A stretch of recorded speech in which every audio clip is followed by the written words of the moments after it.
Салам достор, менин атым Айтбаева Улара.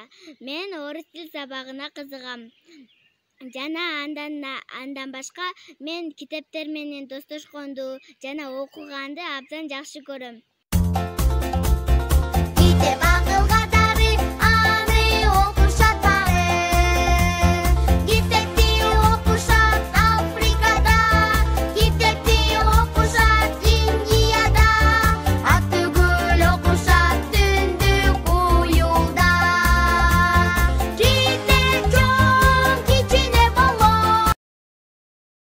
Тема билим кенчи. Автору Жусуп Баласаган. Ким китепти окуй билсе күтүнө, эки дүйнө жарык берер ишине.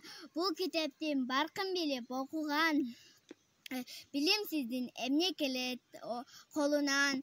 Китепте акылмандын насааты бар, башкаруу ыкмалары эсте турат. Китепте көп араб, тажик тилдери. Бул китепте эң биринчи биздин тилде.